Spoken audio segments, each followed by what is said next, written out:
Descendants, The Rise of Red. Let's get into it. I think the cast was great. I thought the songs were cool. The wigs were on point. The costuming was great. The plot line, the script, not so much. I liked the mention of Carlos, the honorable mention to Cameron Boyce, who had passed, and I was a big Cameron Boyce fan, so to me, I felt as a fan that was greatly appreciated for Disney to put that in there. Although I kind of just felt that with mentioning Carlos, they would have just said something that happened to him. Nonetheless, moving on.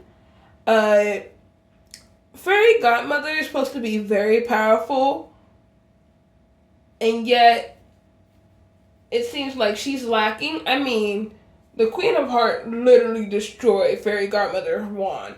What the hell? Plotline with Cinderella, Prince Charming, and Chloe Charming.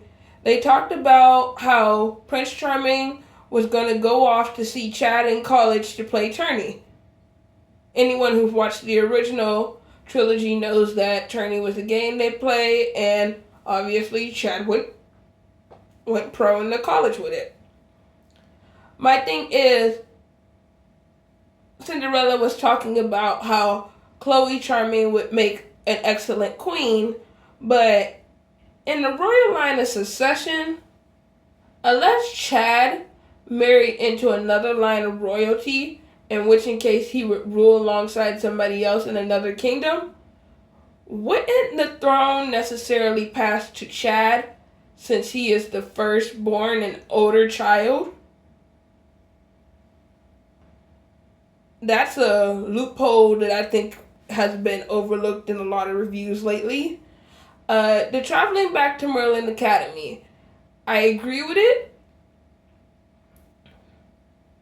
but I don't like that Chloe and Red do not see everything to the end. Yes, they stopped Ileana and the villains from making the dessert that would turn Bridget into a monster.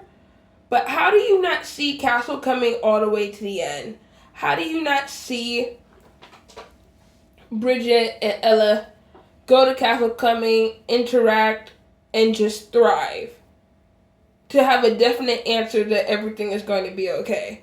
Because personally, I would not jump straight back to the future and just be like, well, it's a 50-50 chance. Let's just go with it. Also, with changing that plot point, wouldn't that change pretty much everything about Red? And how she grew up. I like how Uma said this is the end of the story because I need answers. Usually when you mess around with time, there are some serious consequences. Overall, for a Disney production, it's not bad, but I know they can do better.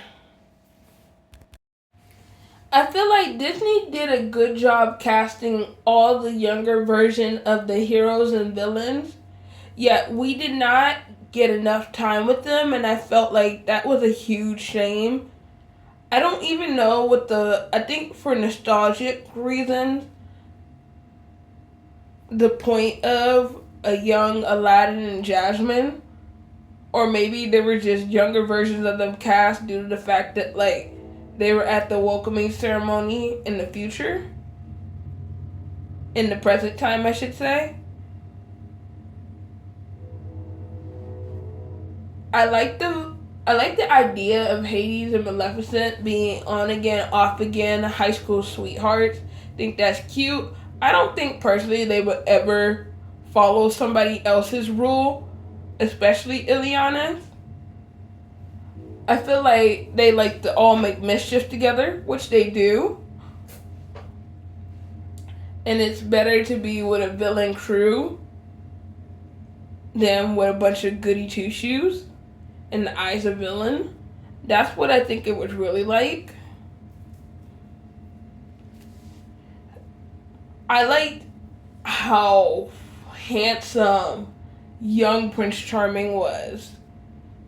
that even someone from the future, aka Red, found him attractive to the point of Chloe saying, that's my dad. Oh. I wish we had got to see more with Castle coming, whether we just got even little, like preparation, seeing what young Bridget wore to the dance. We seen her practicing her little shuffle with her cards. I think that was adorable and cute. I think Red and Chloe, however, did jump back to the future, the present timeline, too quickly before seeing their younger parents thrive in the new timeline. That way they had a definite answer that they fixed the future for the better.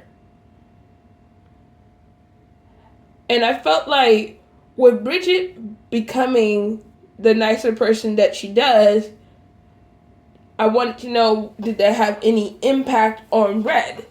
If Red's mother was always nice and always sweet and wasn't really super villainous, and Red had more control over her life, I feel like there wouldn't have been much interaction between her and her tutor being like her best friend. And then he would have never given her the pocket watch because she never would have wanted to change her future. I feel like I need answers to that. But put in the comments, tell me what you think. See you next time.